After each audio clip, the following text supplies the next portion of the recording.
Innal hamdalillah nahmaduhu wa nasta'inuhu wa nastaghfiruh wa na'udzu billahi min shururi anfusina wa min sayyiati a'malina man yahdihillahu fala mudilla lahu wa man yudlilhu fala hadiya lahu. Asyhadu an la ilaha illallah wahdahu la syarika lahu wa asyhadu anna Muhammadan abduhu wa rasuluhu alladzi la nabiyya ba'da, amma ba'du. Segala puji bagi Allah Subhanahu wa taala. Pada kesempatan kali ini kita masih bisa kembali berkumpul di dalam masjid ini, yaitu dalam pengajian Ahad Mata Baitur Rahman yang insyaallah diberkahi oleh Allah Subhanahu wa taala. Salawat serta salam tak lupa kita curahkan kepada Nabi kita Nabi Muhammad sallallahu alaihi wasallam, kepada para keluarganya, kepada para sahabatnya, kepada para tabi'in, tabi'ut tabi'in, hingga kepada kita selaku umatnya di akhir zaman ini. Seperti biasa, sebelum kepada Ustaz, ada beberapa pengumuman yang saya akan sampaikan.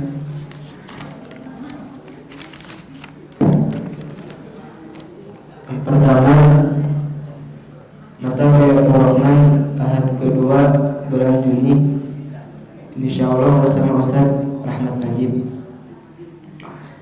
Yang kedua, Mahad Baitur Rahman mengucapkan terima kasih berdiri doa jazakumullah khairan katsira atas semua dukungan jamaah sekalian, terkhusus atas semua infak, sedekah serta wakafnya.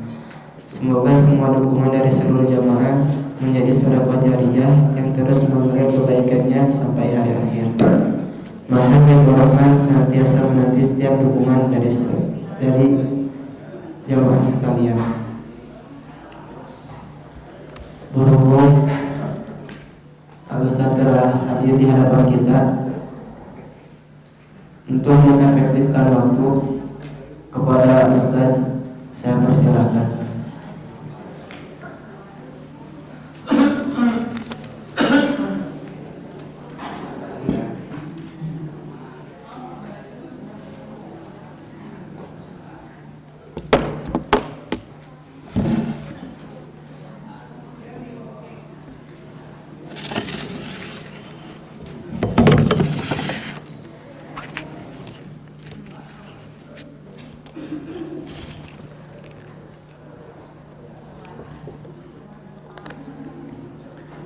Innal hamdalillah nahmaduhu wa nasta'inuhu wa nastaghfiruh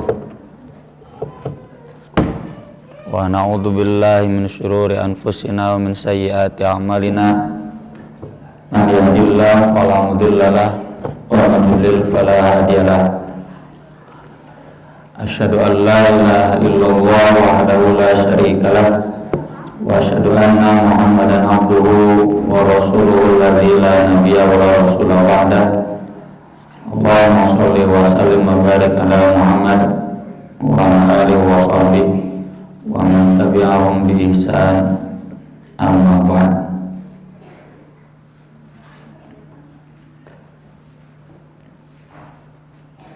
Di buku saya halaman 243, hadis nomor 80 dengan judul Fitnah di kalangan sahabat. Hadisnya merupakan sabda Nabi Shallallahu Alaihi Wasallam, lan yufliha qaumun walau amrahum imra'atan.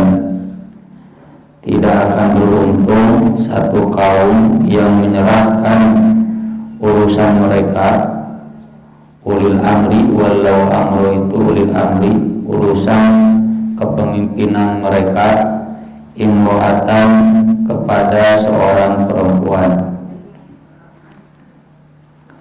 Hadis ini disampaikan oleh Abu Bakar radhiyallahu an terkait peristiwa Jamal atau Waqatul Jamal, atau disebut juga perang Jamal. Jamal itu unta, Jamal ponoknya unta. Kalau Jamal itu indah. Namun lagu sabiana ya Jamal ya Jamalu, sama indah. Ka Rasul, jadi cenah Rasul disebut onta salah maca. Ya. Lagu sabiana bukan ya Jamalu tapi ya Jamalu. Ya. Jamalu itu artinya indah, yang indah yang mengagumkan. Kalau Jamal ponok pendek itu unta. Cenah lagu teh ya Jamalu hei unta padahal ya Jamal. Disebut Waqatul Jamal karena dipimpin oleh Aisyah yang mengendarai unta. Kenapa tidak mengendarai kuda? Jarang perempuan bisa naik kuda, ya jarang. Pemuyur ibu ustad, ya, istri Nabi, bu ustad, bu haji, kan motor gitu tiasa punya, jarang ayah ngan umumna bu haji bu ustad tiasa kan motor lainnya dibonceng we. Nah ibu-ibu itu kendaraannya pada zaman itu umumnya unta, jarang kuda. Kuda mah tembur ibunya bawa bagai tetiasa abdi ge lagu we sen lagu naik kuda teh. Perang Jamal atau Waqatul Jamal adalah peperangan yang terjadi antara kubu Aisyah dan kubu Ali bin Abi Thalib. Aisyah nanti didampingi oleh Zubair bin Al-Awwam. Zubair bin Al-Awwam ini kan 10 sahabat yang disampaikan oleh Nabi dalam satu ceramah. Kemudian sekarang kalau bermobil D1367 GS alarmnya terus menyala, dan mau garuk mobil D1367 XGS alarmnya terus menyala. Atau apa itu Ustaz? Enggak.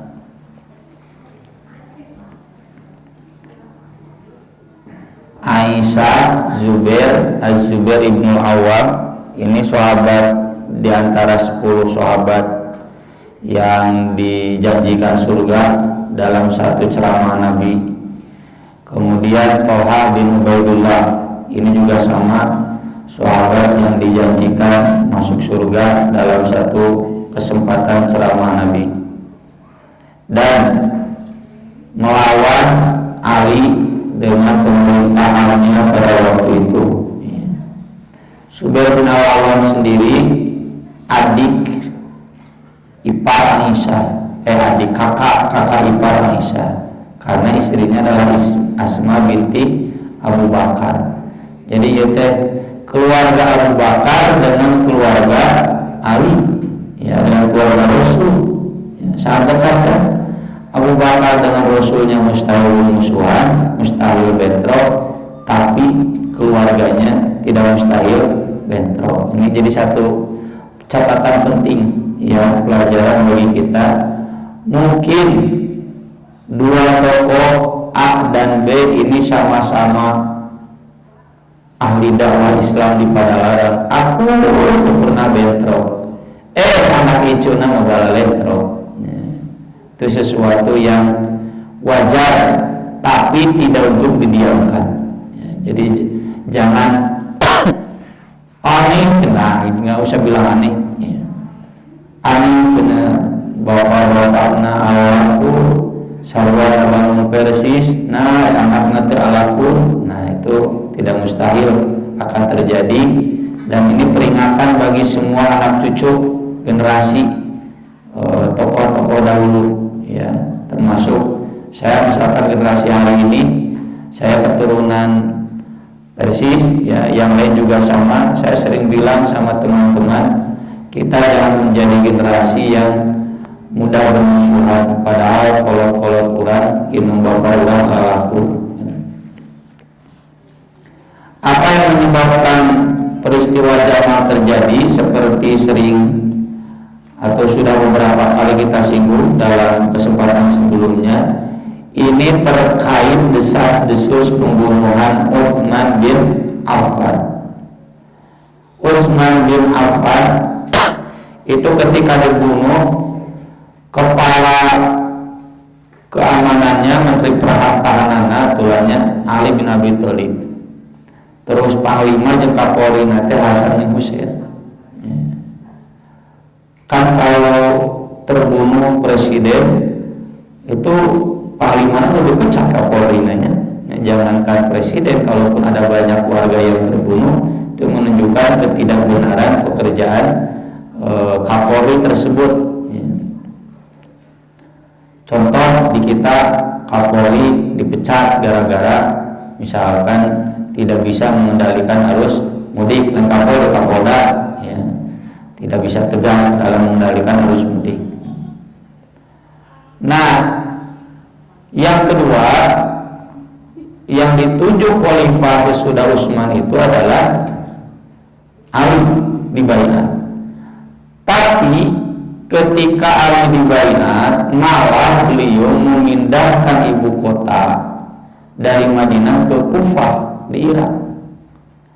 Padahal para pembunuh Utsman itu semua tahu adalah orang-orang Kufah. Coba, ya, dek sudah pernah. Kemudian ketika Ali di Kufah, beliau tidak kunjung menegakkan hukuman kepada para pembunuh Utsman. Itu ibarat dua hiji dua, Prabowo teh didukung, habis didukung, turun merapat ke Jokowi. Udah merapat ke Jokowi, Ali Berinji dizolimi, jempol soal itu masuk udah. Ya, ngaku berangkat. Kalau mau langsung datang, ya, tawasobilah, tawasau bisa. Ini Ali tahu yang membunuh itu orang-orang Kufah, orang-orang Irak, lalu kemudian berangkat ke Kufah, dan sesudah di Kufah kemudian membangun Kufah dan tidak kunjung menegakkan hukuman untuk para pembunuh Utsman. Kan muncul curiga. Nah, kecurigaan itu muncul dari dua pihak. Satu pihak dari keluarga Abu Bakar, yang kedua dari keluarga Utsman bin Affan. Kalau keluarga Umar tidak, karena Ibnu Umar ketika Umar hendak wafat kan milih 7 orang. Kata Umar bin Khattab, kamu yang ketujuh, Abdullah bin Umar, kamu gak punya hak untuk jadi khalifah. Mustaq yudul. Umar itu kan mudah. Mudah itu futuristik, banyak tahu tentang masa depan. Bukan berarti dukun, bukan. Tapi ilmunya yang tinggi membuat dia bisa memprediksi, meramalkan, memikirkan apa yang akan terjadi di masa depan. Hadis-hadis tentang fitnah kan itu banyak. 8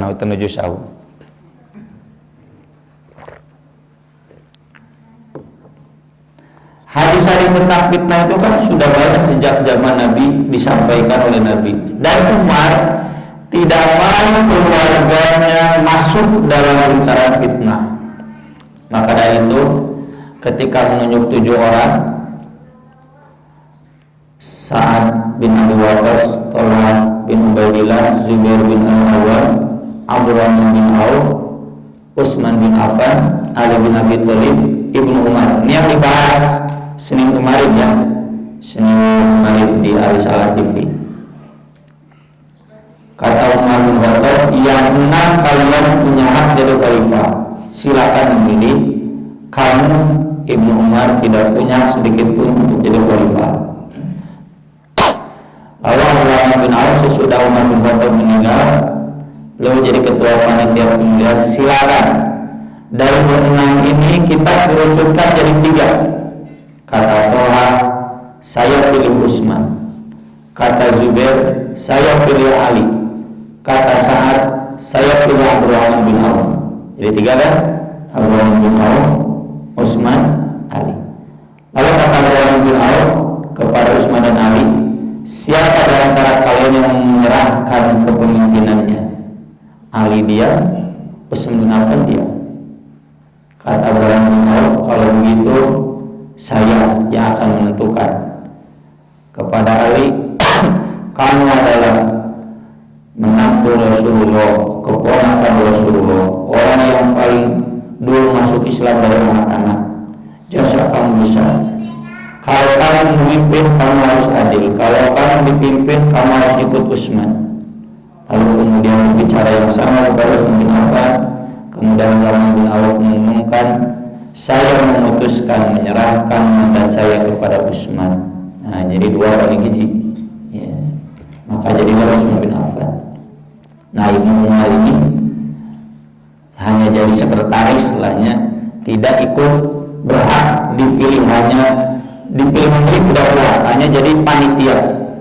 Nah, maka dari itu yang protes itu, jadi dalam gelanggang perpolitikan ada 3 keluarga. Satu keluarga Ali, yang kedua keluarga Abu Bakar, yang ketiga keluarga Utsman. Nah, ketika Ali naik lalu kemudian membunuh Utsman tidak kunjung ya diproses, maka yang protes ini 2 keluarga. Satu keluarga Abu Bakar diwakili oleh Aisyah, Zubair bin Al-Awwam, dibantu oleh Talha bin Ubaidullah.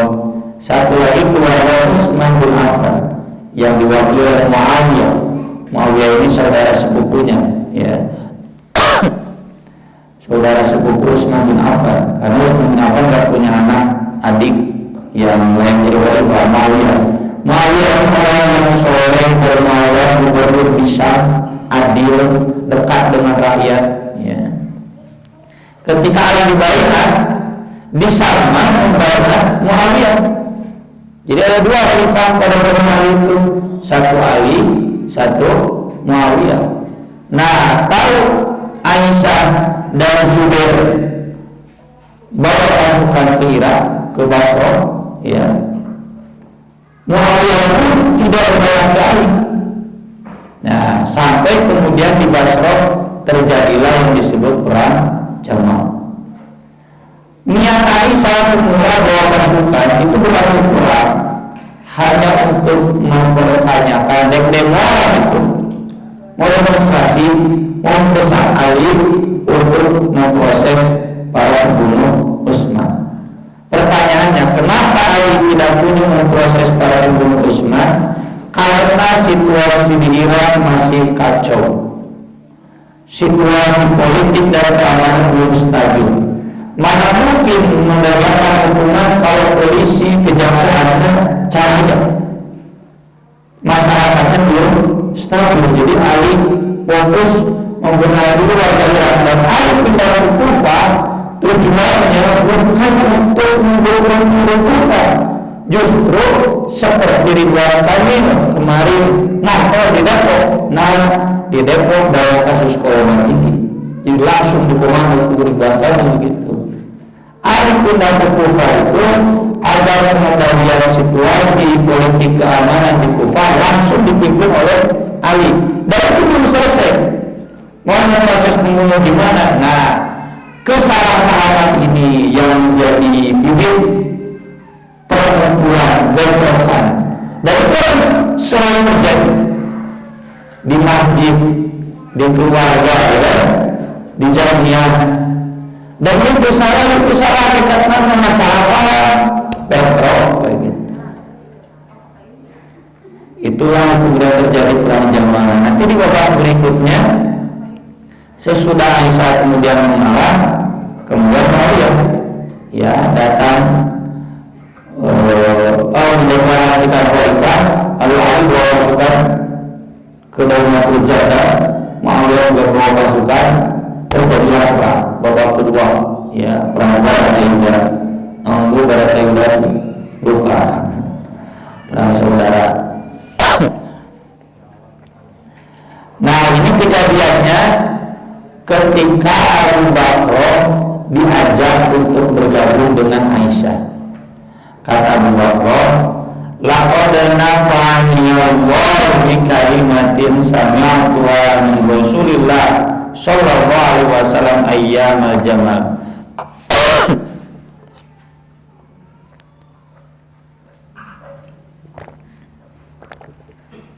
Sungguh telah bermanfaat bagiku, Allah memberikan manfaat kepadaku bikalimatin dengan satu ajaran, sami'tuha min Rasulillah sallallahu alaihi wasallam, yang aku dengar dari Rasulullah sallallahu alaihi wasallam, ayyamal jamal, pada waktu hari-hari Jamal, maksudnya masa-masa perang Jamal. Ba'da makitu, setelah hampir aku meyakini annal haqqo, bahwasanya kebenaran di ashabil Jamal ada pada pasukan Jamal, yaitu pasukan Aisyah. Farqa ila ma'ahum, lalu aku bergabung berperang bersama mereka. Untung dengan ajaran Rasul ini saya tidak jadi bergabung dengan Aisyah. Qala kata Abu Bakr, lama balagha Rasulullah sallallahu alaihi wasallam, ketika sampai berita kepada Rasulullah sallallahu alaihi wasallam, anna ahla Faris qad mallaku alaihim binta Kisra, bahwasanya penduduk Persia sungguh telah menyerahkan kerajaan mereka kepada putri Kisra. Sahih saya tahunya, cuma kalau di film itu ratus ya. Qala, kata Nabi SAW ketika tahu bahwa kerajaan Persia kemudian dipimpin oleh seorang perempuan, lam yufliha qaumun, tidak akan beruntung satu kaum, walau amrun yang menyerahkan urusan mereka kepada seorang perempuan. Dalam riwayat Tirmidzi diungkapkan, falamma qadimat Aisyah yani Basra, zakartu qawla Rasulillah sallallahu alaihi wasallam fa'asomani Allah. Ketika Aisyah datang ke Basra, aku teringat sabda Rasul sallallahu alaihi wasallam ini, maka Allah pun melindungi aku sehingga tidak bergabung. Dalam riwayat lain, lalu liyaqaumun asnadu amrun ila mu'min, tidak beruntung satu kaum yang menyandarkan urusan mereka kepada seorang perempuan. Kemudian tamlikuhum imra'atun yali amrahum imra'atun, ya. Dalam riwayat lain, al-an halakat rijal idza aqa'atin nisa, halakat rijal idza aqa'atin nisa, halakat rijal idza aqa'atin nisa, sampai 3 kali. Binasalah laki-laki apabila mereka menaati perempuan, binasalah kaum bapak kalau mereka menaati kaum perempuan. Tentu yang dimaksud hadis ini adalah ketika perempuan menjadi pucuk pimpinan, ya, baik itu di negara, baik itu levelnya camat, baik itu levelnya bupati, ya, wali kota, termasuk level rumah tangga, RT, RW. Kalau menjadi pucuk pimpinan, la yufliha, tidak akan beruntung. Aduh, cuma untung Inggris benar, untung sehari tahun, tamatta'u fa inna masiratum ilanna, silakan merasa senang-senang sebentar, nanti ujung-ujungnya ke neraka.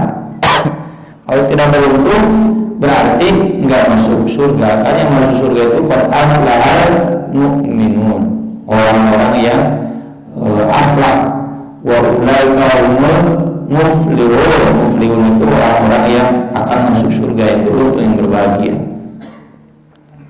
Tapi tidak berarti bahwa perempuan tidak boleh jadi pemimpin.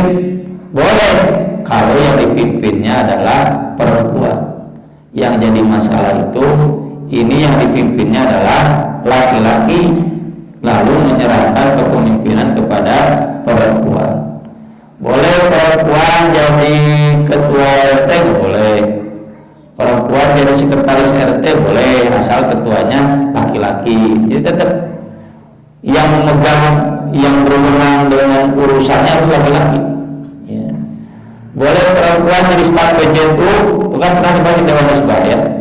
Jadi karyawan PJTU boleh, asal ketuanya laki-laki. Itu nggak boleh perempuan. Ya. Atau staf yang lainnya boleh. Jadi kepala sekolah nggak boleh, kepala sekolah kan kekuasaan tertinggi. Kalau mau jadi wakasek, wakil kepala sekolahnya perempuan. Kalau jadi calon perempuan gimana? Boleh, asal yang pilihnya ibu-ibu saja. Laki-laki nggak boleh pilih perempuan karena sama dan menyerahkan urusan kepemimpinan kepada perempuan. Ya, ini walau boleh, asal yang milihnya ibu-ibu, karena kan ibu-ibu pemilih terbanyak dibanding laki-laki. Insya Allah optimis ya. Tong pada dipilih ke bapak-bapak terjadi ibu nah tak kurang ahli kampanye ke ibu-ibu ya. Nih jadi hadis ini sekali lagi berlaku dalam konteks pucuk pimpinan ya, yang berwenang penuh, yang berwenang paling tinggi. Kalau yang di bawahnya boleh jadi taskil, jadi staf itu boleh. Boleh ibu-ibu jadi ketua jamaah, boleh. Dah persis terima ikutnya ke persis karena lagi otonom ya. Pemudi boleh dan pimpinan pemudi unggul, dan dalam hal eksekusi tetap satu komando di bawah persis gitu kan. Begitu otonom di persis itu bukan berarti terpisah kan, tapi tetap satu komando di bawah persisnya. Kemudian Al-Hafidz Ibnu Hajar menuliskan beberapa athar yang di halaman 245. Di sini dijelaskan, jadi ketika Tolha, Zubair, Aisyah dari Madinah menuju Basrah itu di Irak, dua kota besar di Irak dulu, Basrah dan Kufah, belum ada Baghdad. Baghdadnya nanti pada zaman Abbasiyah ya, pada zaman Tabi'in atau Atba'ut Tabi'in, zaman Imam Syafi'i, Atba'ut Tabi'in. Ali mengirim Ammar bin Yasir dan Hasan bin Ali, lalu mereka berdua datang kepada kami ke Kufah. Mereka berdua naik mimbar, Hasan Ali di atas mimbar, sebelah atasnya Ammar di bawah Hasan. Kemungkinan mimbarnya ada dua ya, mimbar yang tinggi, mimbar yang sedang. Jika podium juara kaji di luar, juara kedua di dia. Maka kemudian masyarakat pun berkumpul karena Hasan dan Ammar mau berceramah, menyampaikan sesuatu. Aku mendengar Ammar, kata Abdullah bin Ziyad, berkata, sungguh Aisyah sekarang sedang pergi menuju Basrah. Demi Allah, sesungguhnya beliau itu benar-benar istri Nabi SAW di dunia dan akhirat. Jadi Ammar mengatakan ini bukan berarti merendahkan kedudukan beliau, tidak. Kedudukan beliau sebagai istri Nabi itu kan ibu mah boleh dihormati, wajib. Tapi Allah Ta'ala hendak menguji kalian untuk membuktikan apakah kepada dia, kepada Allah kalian akan taat, ataukah kepada dia Aisyah. Allah kan sudah memerintahkan untuk taat kepada Rasul. Allah sudah memerintahkan untuk taat kepada pemimpin. Yang taat pada pemimpin berarti taat pada Rasul. Yang taat pada Rasul berarti taat kepada Allah.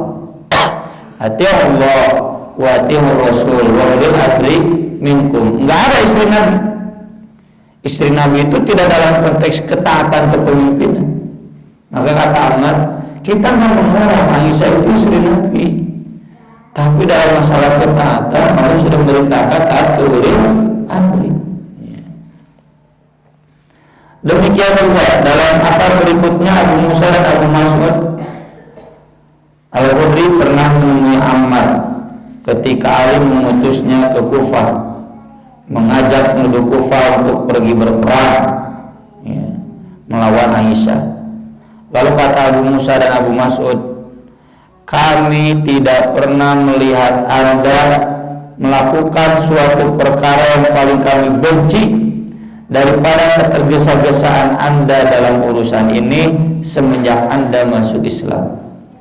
Sepanjang orang Islam, saya paling benci dengan sikap kamu meniru rusuhan mengumpulkan pasukan yang melawan Aisyah anak-anak. Maka kemudian kata Ammar, aku tidak pernah melihat dari kalian berdua semenjak kalian berdua masuk Islam satu perkara pun yang lebih aku benci daripada keterlambatan kalian dalam urusan ini. Ini kalau orang pecah belah gimana? Mau dibiarkan? Karena harus berperang pemimpin, dan kita nggak boleh bilang. Kalau ada pemberontakan namanya buhur. Buhur itu faqatilul ladzi tabghi, harus diperang hatta tafiyul amrillah, sehingga mereka kembali kepada jalan Allah. Jadi perangnya bukan perang untuk membunuh, perangnya untuk memaksa mereka mengalah. Ya. Ini berjelas jalurnya harus. Ini sebetulnya yang pada perspektif saja. Kalau Abu Mas'ud dan Abu Musa menilai, kan gak boleh perang sesama muslim. Kenapa kamu bawa pasukan ke Aisyah nanti perang? Kan gak boleh. Tapi kalau Ammar lihatnya pakai surat Al-Hujurat, wa in ta'ifatani minal mu'minina qatatalu faslihu bainahuma fa in baghat ihdahuma al-ukhra faqatilul ladzi tabghi. Ini Aisyah dan Talha dan Zubair sudah berubah melanggar batas. Kan nggak boleh bawa pasukan ke pemerintah. Kalau demo saja nggak boleh. Kita kan demo nggak bawa senjata kan? Bawa senjata orang ditewak. Ya, sehingga kamari baju dua pan ayam bulan isina batu unggul di bosi unggul. Di mana nyati polisi murun udah motor masa mawa. Disebut ini cina ada yang mau kekerasan. Cek orang bukan orang mau paling mau sangu mau cai. Di mana? Nah, ada polisi. Berarti menang mau polisi juga nama. Nah, itu pasti langsung diamankan. Kalau bawa senjata nggak boleh. Nah, Ammar berdalil dengan surat Al-Hujurat itu. Para ulama sepakat kalau kita baca hadis-hadis sarah-sarahnya yang saya baca di Sarah Imam An-Nawawi, Fathul Bari, Aunul Ma'bud, Fathul Awadi, yang banyak saya kutip di sini, terutama dari Fathul Bari, menjelaskan ulama sepakat yang benar itu Ali, yang salah itu Aisyah, Talha dan Zubair. Tapi kesalahan mereka diampuni. Sahabat itu radhiyallahu anhu wa radu an. Makanya kita selalu berdoa radhiyallahu an, radhiyallahu anha, radhiyallahu anha. Wa yudkhiluhum jannatin tajri tahta al-anhar khalidina fiha tahta, kalau surat At-Taubah. Radhiyallahu anhum wa radu an. Maksudnya mereka pasti masuk surga. Tapi yang namanya masuk surga itu bukan berarti bebas dari dosa. Nabi Adam pernah berdosa, pernah masih kena dosa ayah ini, itu karena sudah taubat. Aisyah bersalah. Ini dalam kasusnya Aisyah bersalah, bersalah, berdosa dia sudah tidak, karena sudah taubat. Ya, sesudah kalah oleh pasukan Ali, bahkan Zubair bin Al-Awwam wafat ya dalam perang tersebut. Ali kemudian Zubair telah dipulangkan, semuanya kemudian taslim ke tobat, tidak melanjutkan, itu juga dikurang. 2018 dakwah 2024, dakwah 2028 tuh gitu, nggak ada habisnya. Nah, kalau Aisyah, Zubair sudah, dan maka dari itu hierarki kepemimpinan keluar dari keluarga Abu Bakar tidak berlanjut. Ya, meski nanti ada kata Abdullah bin Zubair, ya, bedok dengan Yazid bin Muawiyah. Keluarga Abu Bakar di keluarga Utsman, ya, keluarga Alinya kan ditindas. Ahlul Bait ya, kemudian menimbulkan simpati Syiah. Nah itu, inilah dinamika politik, dinamika kehidupan berbangsa, bernegara, bermasyarakat, berdunia yang begini-begini akan selalu ada sebagai sebuah siklus sejarah kehidupan manusia. Tinggal bagaimana kita menyikapinya. Apakah kita mau berhenti, udah berhenti kemudian sumpah serapah, wah siu itu balik, kadang Ustaz Aceh itu balik, Ustaz Aceh itu balik, saya balik, aing gitu. Kalau selanjut, ya, bukan zamannya begitu lagi. Ini kita zamannya dewasa. Kan tadi kita aing satu sama, itu sama, ya. Cuma ada kesalahpahaman ini kemudian tinggal duduk bersama, sok ngobrol atau macam orang situasi bari nyuci kopi, bari jam udur. Jadi akrab maksudnya. Ulah udurna nyuci kopi ulah kayak saya tahajud. Ya maksudnya akrab, kenal, ya nggak usah sumpah serapah semua disalahkan. Ya, karena bapak tidak terbawa jadi taskil cabang, kalau nanti di Jamaah mau goreng ketua cabang aja taskilnya, harus nanti. Itu sikap yang tidak dewasa, sikap kekanak-kanakan. Jadi itu upaya ini menepis anggapan orang Syiah atau orang Khawarij. Orang Syiah selalu mengatakan Ali yang benar dan selain Ali kafir, karena mereka berani melawan Ali. Aisyah, Zubair, Muawiyah, keluarga Utsman itu dianggap kafir Syiah karena berani melawan Ali. Kita Ahlussunnah wal Jamaah, menurut Ahlussunnah wal Jamaah, para ulama berdasarkan sunnah yang mengutamakan jamaah persatuan umat Islam, maka Ali benar, Aisyah, Zubair salah, tapi kesalahan mereka sudah diampuni karena mereka sudah bertobat. Mereka tetap sahabat Rasulullah, Aisyah tetap istri Rasulullah, ibu kita semua, lain Kartini, Aisyah. Termasuk Muawiyah itu, ya.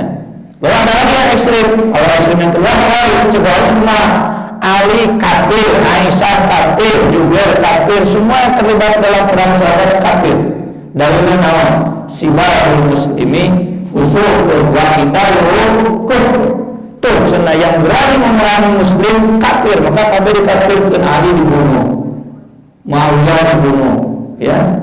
Amr bin Yasir dibunuh, Amr bin As dibunuh. Cuma yang berhasil cuma Ali aja, yang lain berhasil. Mereka berani menyerang para sahabat. Mulai nama diulang, Persis kafir, NU kafir, Muhammadiyah kafir, Salafi kafir, PKS kono ke kono. Soalnya jadi penguasa di negeri. Ya. Wah PDIP, wah kono tahu di pihak ada. Satu bentuk kafir, aing jadinya. Jauh saya dan karena kafir itu kita nggak boleh begitu. Kekeliruan selalu ada. Kalau udah jadi ya dicabar, dipede konflik ya. Anaknya Ustaz Anu dan keluarga Ustaz Anu ya, keluarga besar. Ya. Ustaz Anu dan keluarga besar, Ustaz Anu bentrok. Kita lapang dada. Jangan memihak salah satunya. Kalau memihak punya kepemimpinan sekarang, itu Ustaz Aceh gitu. Ya Jokowi wayang, suka tidak suka presiden kita semua. Berpihak ke sana, jaga sampai beres, nyampe beres pun dipuji deh. Jadi Ustaz Aceh juga punya jaga. Sa goreng-gorengan, tentunya tergoreng lima ditanggung. Sejelek-jeleknya tentu pemimpin kita. Tunggu dulu. Dan kalau mayawai itu Ustaz Aceh sakit itu enggak. Ya. Kita mulai kejelekan kepemimpinan beliau begini. Musalah siwala ayah salam enggak. Ini dituntut kedewasaan ya dalam kehidupan bermasyarakat. Bukti-bukti bahwa Zubair dan Aisyah taslim ya bertobat Abdus Salam meriwayatkan di halaman berikutnya, Ali pernah ngobrol berdua dengan Zubair sesudah perang Jamal. Tuyurnya yang tadinya lawan menjadi kawan, dan masalah lagi kawan ngobrol. Kan urutnya cek Ali teka Zubair. Ansudu Allah abdi dek narus ka akan atas nama Allah. Hal sami'ta Rasulullah sallallahu alaihi wasallam yaqul wa anta lagi yadad. Akan masih ingat enggak dulu ketika Rasul memegang tangan saya dan ada akang di sana? Rasul pernah bersabda, la tuqatilannahu wa anta zalimun lahu thumma la yansuranna 'alaika. Kamu Zubair suatu saat pasti akan memerangi Ali, dan Ali nanti menang kepada kamu dan kamu dolim. Kata Zubair, aduh akan lupa. Qad sami'tu la jarma la uqatilu. Lupa, aku dengar dulu dan aku nggak boleh memerangi kamu. Kok saya memerangi kamu? Jadi mengakui salahnya Zubair, ya. Dolim karena nggak boleh mengangkat senjata kepada pemimpin. Nanti ada hadisnya dibahas insyaallah bulan depan, ya, kalau ada umurnya. Nggak boleh mengangkat senjata kepada pemerintah, nggak boleh, haram. Kemudian Abdurrahman bin Abza menceritakan Abdullah bin Budail bin Warqa al-Huzai pernah menemui Aisyah pada waktu peristiwa Jamal, ya.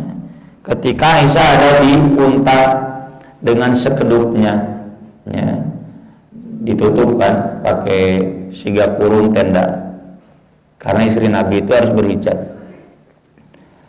Wahai ummul mukminin, ata'lamina anni ataituki indama qutila Utsman. Ibu masih ingat tidak? Aku kan pernah datang ke ibu ketika Utsman terbunuh.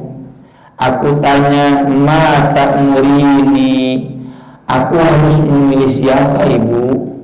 Lalu ibu sendiri yang menjawab, ilzam aliyah, ikuti Ali. Fasa kata Aisyah pun hanya terdiam. Dan itu menunjukkan bahwa Aisyah mengakui kesalahannya. Ini bukti bahwa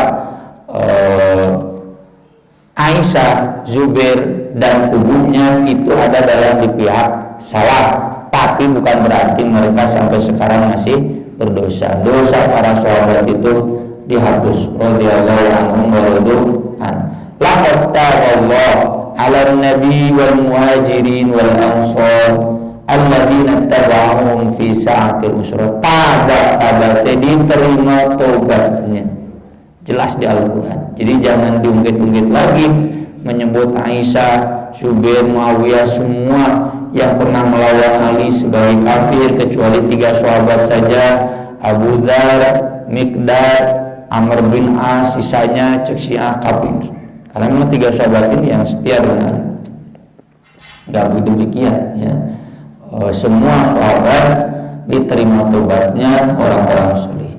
Dan sekali lagi ini adalah peringatan bagi kita, hakikatnya sejarah ini, agar kita yang sedang belajar menjadi orang-orang mulia seperti sahabat itu jangan lagi terkecoh.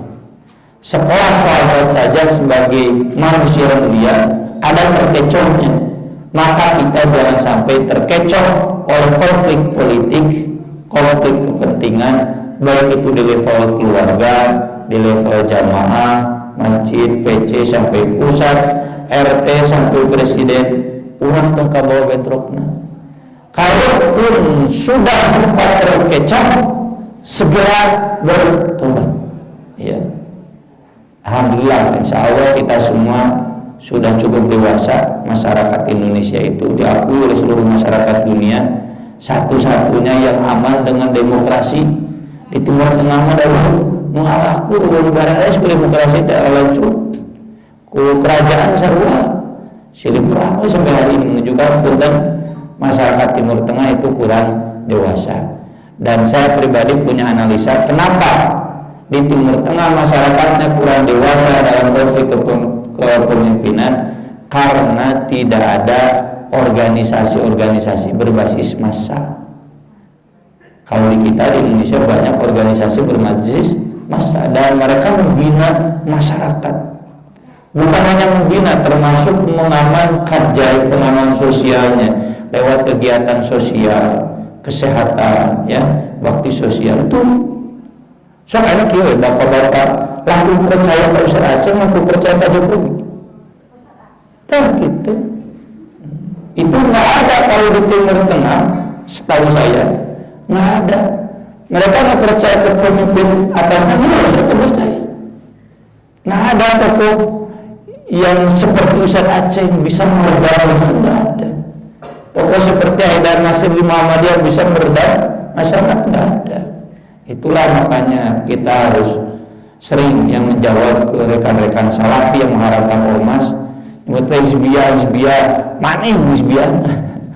Karena bukti kita dengan adanya ormas menjadi masyarakat yang sangat dewasa, alhamdulillah, insya Allah. Sedangkan mereka yang tidak ada ormas terkunjung dewasa, selalu bernafsu dengan kepemimpinan perpolitikan, pemerintahan. Aku qouli hadza wa astaghfirullah li wa lakum. Barangkali silakan kalau ada pertanyaan yang mau ditanyakan dan bisa saya jawab. Mangga.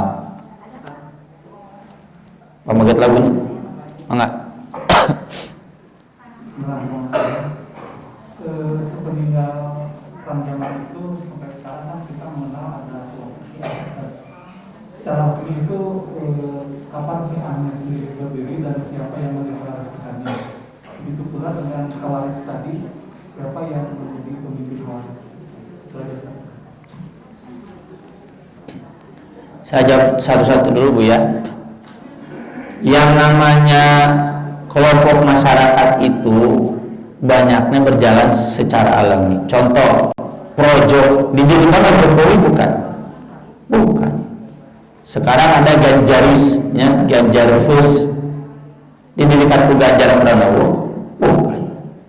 Mereka yang sangat simpati ke Ganjar, yang sangat simpati ke Jokowi, kemudian mendirikan sendiri tanpa Jokowi tahu, meski kadek nama jadi hiap piraku itu dihiap ke ngararan waktu bikin onar. Ganjar demikian ya, Ridwan Kamil model rata-rata sok ya, misalkan di Bandung ya, diarahkan tidak diarahkan karena model, padahal itu pernah diarahkan gitu. Jemaah model tuh gitu, yang warga Persis gitu, warga Persis tuh jemaah model gitu. Nah di masyarakat itu ya, di gejala masyarakat itu sesuatu yang lumrah yang begitu secara sosiologis ya. Itu juga yang terjadi di Ali. Ali itu kan sahabat yang istimewa, sok naon kurangna Ali. Militer jago, cerdas, fisik kuat, ibadah kuat ya. Di orang mah aya pinter ulama ya. Abdi minimal meureun diajar Quran yang hadis kan gelut tuh bisa. Anu jago gelut ngajina kurang bisa, ahli mah komplit. Maka termasuk beliau menantu Rasulullah satu-satunya cucu Rasulullah dari jalur beliau ya, dan sangat disayang oleh Rasulullah. Maka menimbulkan kelompok simpatisan yang Ali sendiri nggak tahu. Dan si Ali itu sudah ada sejak zaman Ali hidup, sejak zaman Ali jadi khalifah. Bahkan ajaran bahwa Ali adalah Nabi sesudah Nabi Muhammad itu sudah ada. Sampai dipanggil karena belakang sahabat itu dimarahi oleh Ali, sampai mau dihukum mati. Tapi kata Ibnu Abbas nggak boleh, kan belum jelas kafirnya, baru sekadar simpatisan. Sepeninggal Ali, keluarga Ali itu kan ditindas secara politik, ditindas, dijajah dan sampai dibunuh, dihina di depan umum. Persis sama dengan punten keluarga Soekarno di zaman Soeharto, ditindas kan, dan itu memunculkan kelompok militan Soekarno yang kemudian membuncang pada tahun 98. So partai mana mempunyai suara di zaman reformasi sampai 40% nggak ada kan. Kamari PDIP sama 18%. Demokrat ketika menang nggak sampai 30%. Ini PDI sampai 40%, 38%, berarti menunjukkan militansi para pencinta Soekarno yang ditindas selama bertahun-tahun oleh Soeharto kan. Nah, itulah dengan penindasan keluarga Ali secara politik oleh keluarga Muawiyah memunculkan semangat militansi dan berlebihan. Otomatis kesananya muncullah tahayul-tahayul seputar Soekarno, ya kan? Wah, Soekarno pangloban tahayul.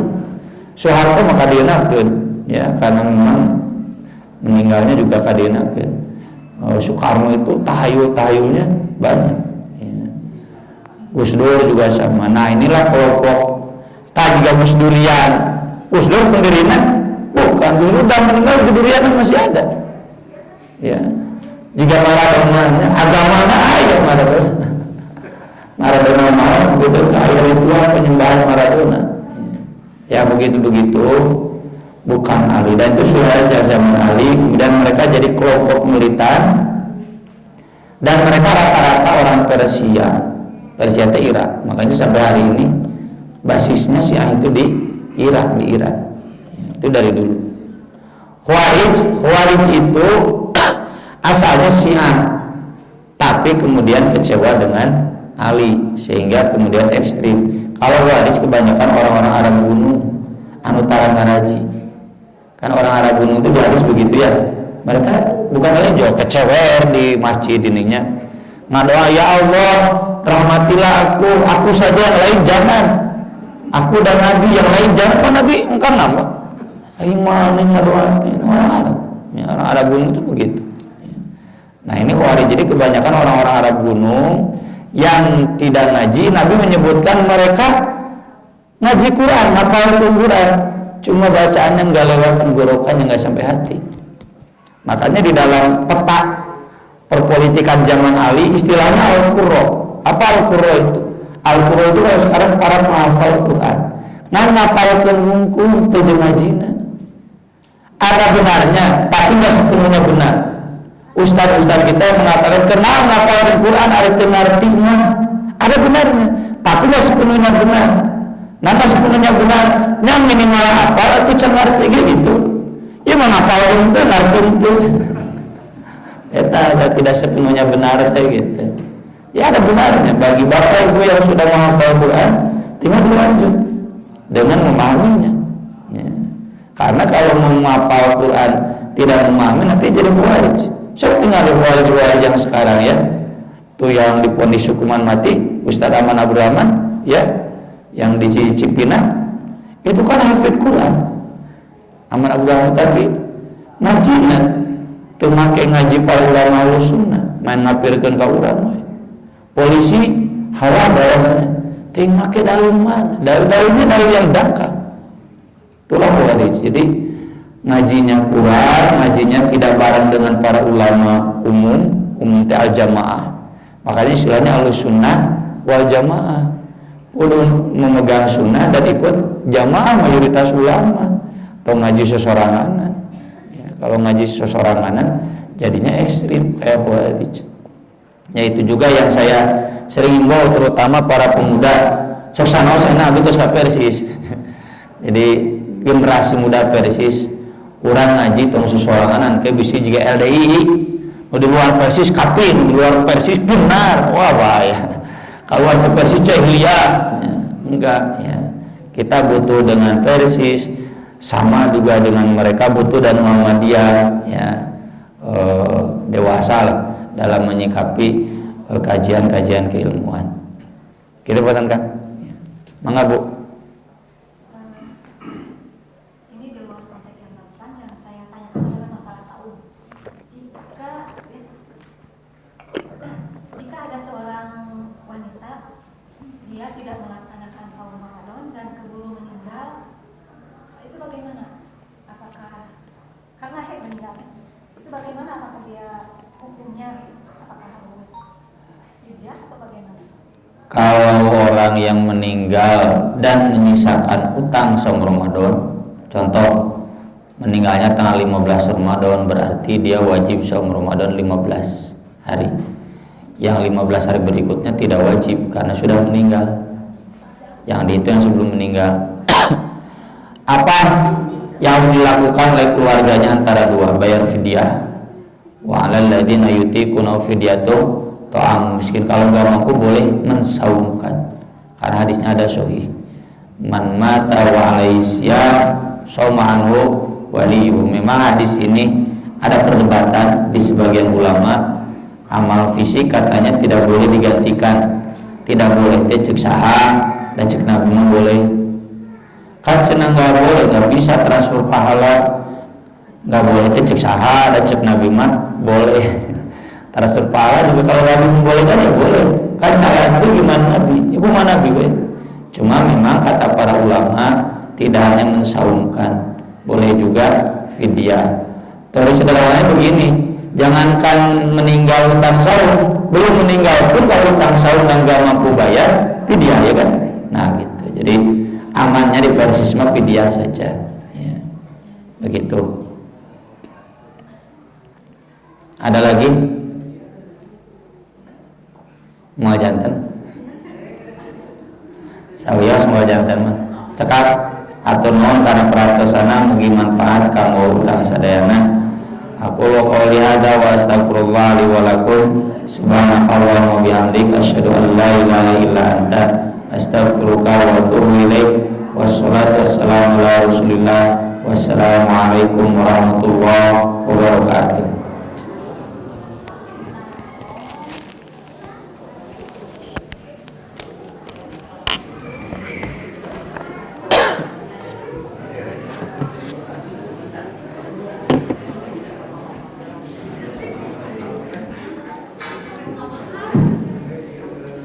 Jazakallah kepada Ustaz atas semua ilmunya. Mudah-mudahan apa yang tadi disampaikan bermanfaat khususnya bagi Ustaz dan umumnya bagi kita semua.